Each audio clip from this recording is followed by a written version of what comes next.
नमस्कार मित्रों, आज रीतिकाल की दूसरी क्लास है। देखिएगा, आगे के कवि रिझिहें तो कविताएं, न तो राधिका कन्हाई सुमिरन को बहानो है। इस काव्यांश के रचनाकार बता दीजिए। भिखारी दास, पद्माकर, केशवदास, द्विदर। तो इसके रचनाकार कौन है? भिखारी दास है। देखिएगा, आगे के कवि रिझिहें तो कविताएं, न तो राधिका कन्हाई सुमिरन को बहानो है। ये उपयुक्त काव्यांश भिखारी दास की है। भिखारी दास का जन्म प्रतापगढ़ उत्तर प्रदेश में और रचना इनका 1725 से 1760 ईस्वी तक माना जाता है। इनकी देखिए भिखारी दास की रचनाएं रस सारांश, छंदाड़ो पिंगल, काव्य निर्णय, श्रृंगार निर्णय, अमर कोश, शतरंज सत्यका आदि। उक्त काव्यांश में भिखारी दास ने कविता कर्म के संदर्भ में कहा है कि आगे के कवि रीझे तो कविताएं हैं, अन्यथा कृष्ण के स्मरण को का बहाना ही सही। अगला देखिएगा, निम्नलिखित प्रबंधात्मक रचना है। कौन है? शिवा बावनी, भवानी विलास, हिम्मत बहादुर बिरुदावली और जगत विनोद। तो कौन सा है प्रबंधात्मक रचना? ये हिम्मत बहादुर बिरुदावली। व्याख्या देखिएगा, पद्माकर कृत हिम्मत बहादुर बिरुदावली रीतिकाल प्रबंधात्मक रचना है, जिसमें 211 छंदों में हिम्मत बहादुर का शौर्य वर्णन है। अन्य विकल्पों में कवि देवकृत भवानी विलास, ये देव की है भवानी विलास, और भूषण कृत जो है शिवा बावनी भूषण, पद्माकर के जगत विनोद, ये मुक्तक काव्य की श्रेणी है। अगला क्वेश्चन देखिएगा, विज्ञान गीता के रचनाकार कौन है? विज्ञान गीता के रचनाकार, तो विज्ञान गीता के रचनाकार कौन है? केशवदास हैं। अगला देखिएगा, हाँ व्याख्या देख लीजिएगा कि विज्ञान गीता के रचनाकार केशवदास हैं। विज्ञान गीता के रचनाकार केशवदास हैं और इनका जन्म 1555 में ओरछा में हुआ था। ये ओरछा नरेश के भाई इंद्रजीत सिंह के दरबारी कवि, मंत्री और गुरु थे और इनका निधन 1617 ईस्वी में हुआ था। जन्म 1555 में और मृत्यु 1617 में। केशवदास अलंकार संप्रदायवादी आचार्य कवि थे। आचार्य रामचंद्र शुक्ल ने इनकी क्लिष्टता के कारण इन्हें कठिन काव्य के प्रेत कहा है। किसने कहा है कठिन काव्य का प्रेत? तो आचार्य रामचंद्र शुक्ल जी ने। किसे? केशव को। और छंदों का अधिक प्रयोग करने के कारण 1717 छंद हैं। डॉक्टर रामस्वरूप ने इनकी रचना रामचंद्रिका को छंदों का अजायब घर कहा है। रामचंद्रिका को छंदों का अजायब घर किसने कहा है? तो रामस्वरूप चतुर्वेदी ने। इनकी अन्य रचना देखिएगा, रसिक प्रिया, कवि प्रिया, नखशिख, रतन बावनी आदि है। अगला क्वेश्चन है, निम्नलिखित में से कौन सा ग्रंथ मात्र अलंकार निरूपण है नहीं है? अलंकार निरूपण कौन सा ग्रंथ नहीं है? कवि कुलकंठावरण, कवि कुल कल्पतरु, शिवराजभूषण और ललित ललाम। तो कौन सी नहीं है? कवि कुल कल्पतरु जो है ये अलंकार निरूपण ग्रंथ नहीं है। व्याख्या देखिएगा, चिंतामणिकृत कवि कुल कल्पतरु मात्र अलंकार निरूपण ग्रंथ नहीं है। इसमें 1133 पद्य हैं जो 8 प्रकरणों में विभाजित है। इस ग्रंथ का समय 1707 माना जाता है। प्रथम प्रकरण में काव्य भेद, काव्य लक्षण से संबंधित है। द्वितीय प्रकरण शब्द अर्थ सहित अलंकार निरूपण। चतुर्थ में काव्य दोष विवेचन से संबंधित है।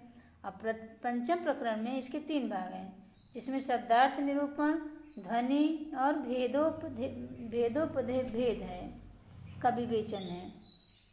रीतिकालीन कवि दुलाकृत कवि कुलकंठाभरण अलंकार निरूपक ग्रंथ है।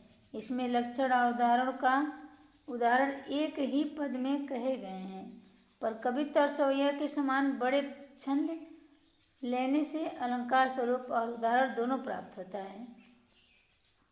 शिवराजभूषण 1730 ईस्वी में रचित कवि भूषण का अलंकार निरूपण ग्रंथ है। इसमें 385 छंद हैं, जिसमें दोहों में अलंकार की परिभाषा तथा कवित्व सवैया छंदों में उदाहरण दिए गए हैं। आगे देखिएगा, रीतिकालीन कवि मतीराम द्वारा रचित ललित ललाम अलंकार निरूपक ग्रंथ है। ललित ललाम जो है ये मतीराम का है, ये अलंकार निरूपक ग्रंथ है और इसका समय निश्चित नहीं है, इसलिए सन 1661 से 64 ईस्वी के बीच इस ग्रंथ का रचनाकाल माना जाता है। इस ग्रंथ में चंद्रालोक एवं कुवलयानंद नामक संस्कृत ग्रंथों के आधार पर लक्षण प्रस्तुत किए गए हैं। अगला क्वेश्चन है, कौन सी रचना मात्र पिंगल छंद निरूपक ग्रंथ है? कौन सी है? भाषाभूषण, काव्य रसायन, वृत्त विचार या काव्य निर्णय?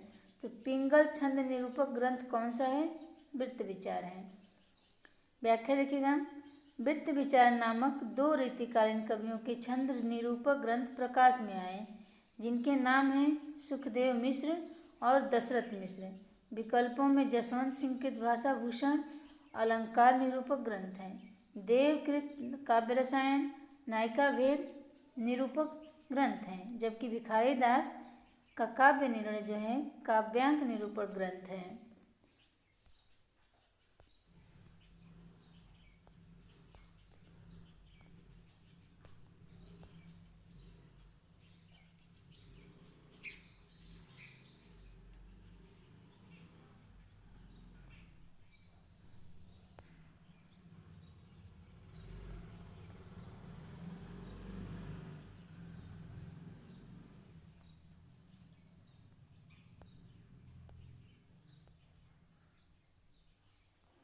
अगला देखिए, जिस कवि में कल्पना की समाहार शक्ति के साथ भाषा की समाज शक्ति जितनी ही अधिक होगा, उतनी ही वह मुक्तक की रचना में सफल होगा, उतनी ही वह मुक्तक की रचना में सफल होगा।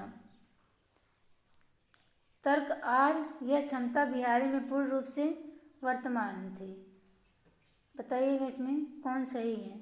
तो बी सही है, बी वाला। ए और आर दोनों सही है, दोनों सही है कि जिस कवि में कल्पना की समाहार शक्ति के साथ भाषा की समाज शक्ति जितनी ही अधिक होगी, उतनी ही वह मुक्तक की रचना में सफल होगा, ये भी सही है। और यह क्षमता बिहारी में पूर्ण रूप से वर्तमान थी।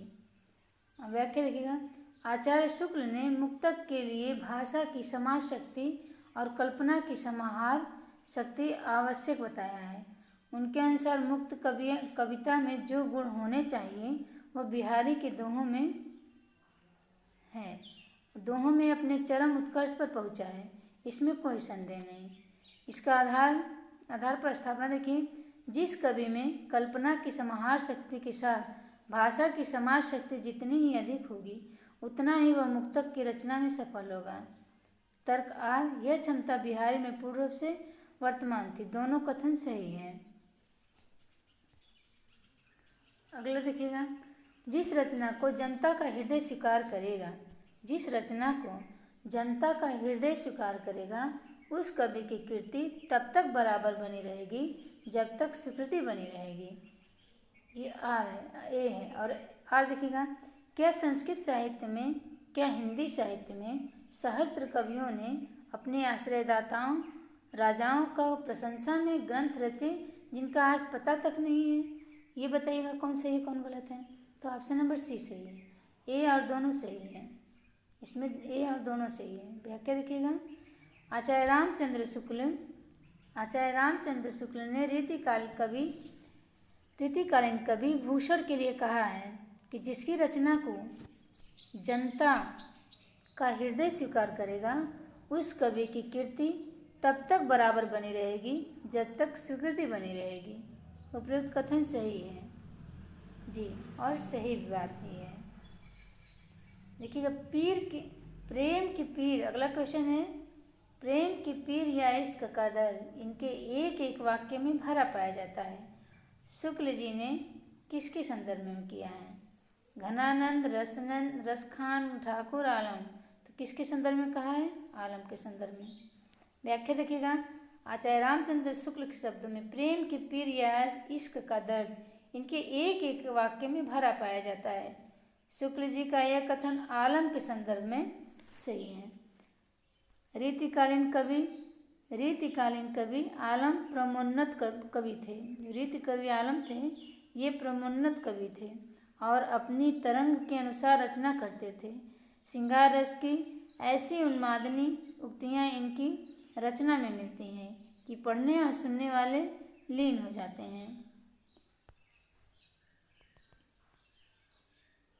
आलम की प्रमुख देखिएगा, माधवानल काम कंदला माधवानल काम कंदना इनकी है। प्रेमाख्यान काव्य है ये। सुदामा चरित भी इनकी आलम की है, और श्याम सनेही भी है, और आलम के लिए भी है। घनानंद की प्रमुख रचनाएं देखिएगा, सुजान सार, इश्कलता, विरह लीला, कोकसार, कृपाकंद, यमुना यश, ये सब घनानंद की है। तो घनानंद की है यमुना यश। ठाकुर की देखिएगा, ठाकुर शतक, ठाकुर ठसक, और रसखान की सुजान रसखान, प्रेम वाटिका, दान लीला, ये रसखान की है। और अगला देखिएगा, अगला क्वेश्चन, नेहि मजा ब्रज भाषा प्रवीण, नेहि मजा ब्रज भाषा प्रवीण, और सुंदर तान के भेद को जाने। विश्वनाथ प्रसाद मिश्र के अनुसार घनानंद की यह काव्य प्रशस्ति किसके द्वारा की गई है? भारतेंदु द्वारा, जगन्नाथ रत्नाकर द्वारा, ब्रजनाथ द्वारा, या मिश्र बंधु द्वारा? तो किसके द्वारा? ये ब्रजनाथ द्वारा की गई है।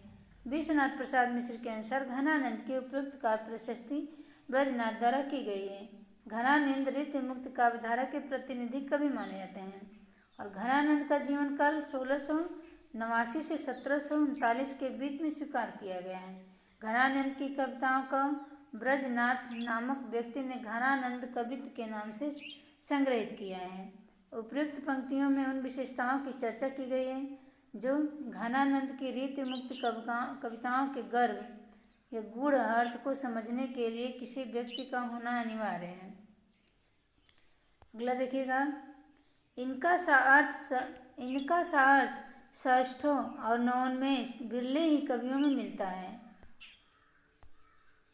रीतिकाल के कवि में ये बड़े ही प्रगल्भ और प्रतिभा संपन्न कवि थे। शुक्ल जी उक्त मत किस कवि के विषय में कर रहे हैं? बिहारी भूषण मतीराम देव। तो किसके विषय में? ये देव के विषय में कर रहे हैं कि इनका अर्थ षष्ठों और नवोन्मेष बिरले ही कवियों को मिलता है। व्याख्या देखिएगा, शुक्ल जी को उपयुक्त मत रीतिकालीन कवि देव के विषय में है। कविता उनकी श्रृंगारी है, पर प्रेम की उच्च भूमि पर नहीं पहुँचती, नीचे ही रह जाती है। ये आचार्य रामचंद्र शुक्ल जी बिहारी के संबंध में कहे हैं।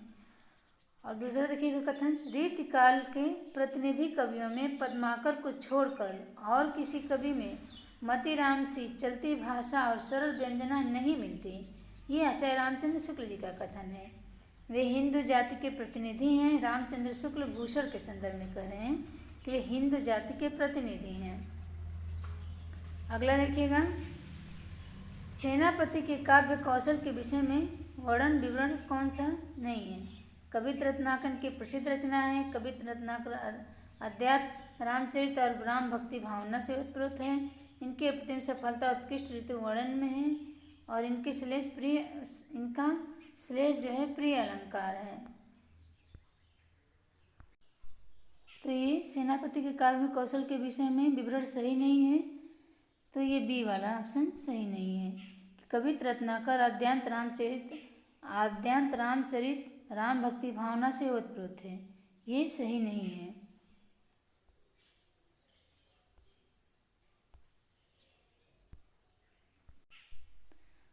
किस विकल्प में सभी रचनाएं बिहारी दास की है? बताइएगा, किस विकल्प में सभी रचनाएं भिखारी दास की है? बिहारी ने भिखारी दास की, सॉरी। श्रृंगार निर्णय, रस राज, वृत्त विचार, काव्य निर्णय, शब्द रसायन, काव्य विकास, रस रत्नाकर, रस सारांश या रस पीयूष निधि, और काव्य निर्णय, रस सारांश, छंदड़ पिंगल, ये सभी भिखारी दास की है। डी, काव्य निर्णय, रस सारांश और छंदाड़ पिंगल, ये रीतिकालीन जो श्रेष्ठ कवि भिखारी दास का जन्म टियोगा प्रतापगढ़ में हुआ है। इनका रचना काल 1725 से 1760 के बीच माना जाता है। इनकी रचनाएं देखिएगा, शब्द नामकोश, रस सारांश, छंदाड़ पिंगल, काव्य निर्णय, श्रृंगार निर्णय, विष्णु पुराण भाषा और शतरंज शतिका। देखिएगा, वृत्त विचार किसकी है? ये दशरथ की है। रसराज मतीराम, शब्द या काव्य रसायन और राग रत्नाकर किसकी है? देव की है। रस पीयूष निधि सोमनाथ की है। रस रत्नाकर तो ये सूरत मिश्र की है।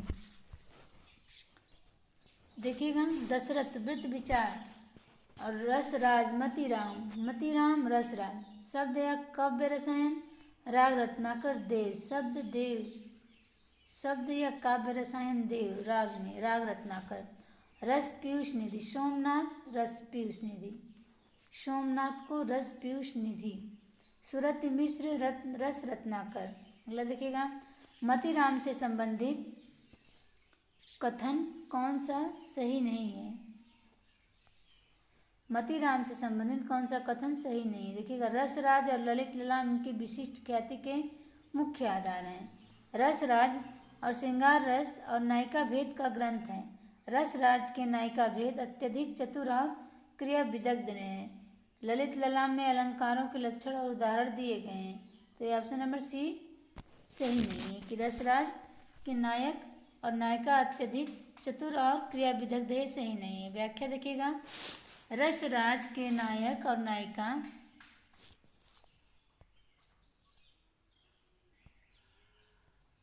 रसराज के नायक और नायिका अत्यधिक चतुर और क्रिया विदग्ध नहीं है। मतिराम से संबंधित उक्त कथन सही नहीं है। मतिराम का जन्म 1617 में कानपुर उत्तर प्रदेश में हुआ था। कानपुर रसराज और ललित ललाम इनकी विशिष्ट ख्याति का मुख्य आधार है। रसराज में श्रृंगार रस और नायिका भेद तथा ललित ललाम में अलंकार के लक्षण और उदाहरण दिए गए हैं। रसराज की नायिका लज्जाशील एवं नायक निष्कपट है। अगला क्वेश्चन देखिएगा कौन सा कथन भूषण के व्यक्तित्व और कृतित्व के संदर्भ में सही नहीं है। इनकी कविता वीर रस प्रधान है। शिवराज भूषण और छत्रसाल दशक इनके प्रबंध काव्य हैं। रुद्र सोलंकी या सोलंकी ने इन्हें भूषण उपाधि से विभूषित किया है। रीतिकार के रूप में इन्हें अधिक सफलता मिली है। इसका उत्तर देखिएगा कौन है। कृतित्व और संदर्भ में कौन सही नहीं है। तो option number B Shivraj Bhushan और छत्रसाल इनके प्रबंध काव्य हैं, ये कथन सही नहीं है।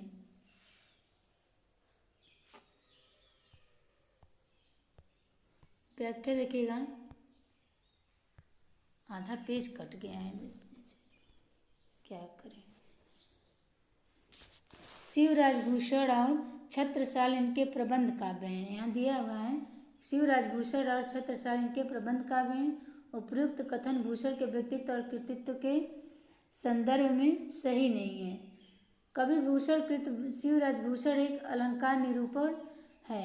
99 अर्थालंकार, 4 शब्दालंकार और शेष 2 चित्र और संकर नामक अलंकार। डॉक्टर नगेंद्र शोध कुल 105 अलंकारों का प्रयोग किया गया है।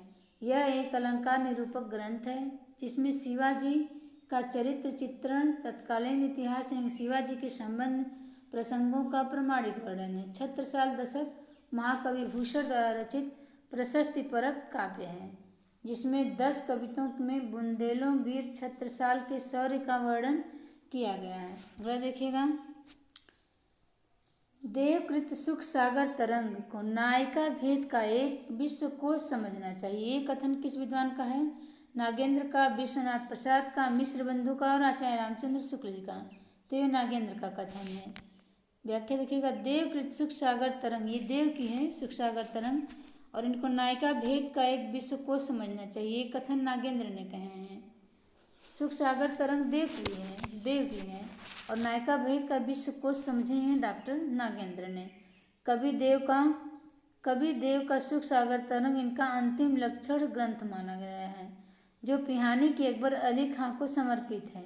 सुख सागर तरंग प्राय अनेक ग्रंथों से लिए हुए कविताओं का संग्रह है। सुख सागर तरंग का संपादन 1897 ईस्वी में मिश्र बंधुओं के पिता बालदत्त मिश्र ने किया है। अगला देखिएगा रीतिकाल के कवियों में ये बड़े ही प्रगल्भ और प्रतिभा संपन्न कवि थे, रामचंद्र शुक्ल जी। अगला देखिएगा इनका एक एक दोहा हिंदी साहित्य में एक एक रत्न माना जाता है। शुक्ल जी युक्त कथन किस रचना के संदर्भ में कहे हैं कि इनका एक एक दोहा हिंदी का एक एक रत्न माना जाता है, तो किसके संदर्भ में कहे हैं? मतीराम दोहावली या वृंद सतसई या बिहारी सतसई? तो किसके लिए? बिहारी सतसई के लिए कहे हैं। इसका एक एक दोहा हिंदी साहित्य में एक एक रत्न माना जाता है। रामचंद्र शुक्ल का उक्त कथन कवि बिहारी की रस बिहारी सतसई के विषय में है। कवि बिहारी का जन्म 1595 ईस्वी में लगभग ग्वालियर में हुआ था। आचार्य रामचंद्र शुक्ल इन्हें रसवादी मानते थे और डॉक्टर नगेंद्र ध्वनिवादी। इनके आश्रयदाता जयपुर नरेश मिर्जा और राजा जय सिंह थे। बिहारी सतसई 713 दोहों की मुक्त छंद है रचना है, जिसमें ब्रज भाषा का प्रयोग किया गया है। इसके आधार ग्रंथ गाथा सप्तशती, आर्या सप्तशती एवं अमरूक शतक माने जाते हैं। जॉर्ज ग्रियर्सन के अनुसार संपूर्ण यूरोप में बिहारी सतसई के समकक्ष कोई रचना नहीं है। ये किसका कथन है? जॉर्ज ग्रियर्सन के अनुसार। और पदम सिंह शर्मा के अनुसार बिहारी सतसई शक्कर की रोटी है। पदम सिंह शक्कर की रोटी बना दी है बिहारी सतसई को। शक्कर की रोटी बिहारी सतसई को पदम सिंह। और हजारी प्रसाद द्विवेदी बिहारी सतसई को इसको हृदय के कहार कहा है। बिहारी ने हृदय कहार कहा है हजारी प्रसाद द्विवेदी को। इसी के साथ दूसरी क्लास रीतिकाल की संपन्न होती है। और सभी मित्रों को जय माता दी। अगर वीडियो पसंद आए आप लोगों को क्लास तो लाइक शेयर सब्सक्राइब करेगा और अपनी राय कमेंट में ज़रूर दीजिएगा कि मैं सही बना रही हूँ या कोई त्रुटि है।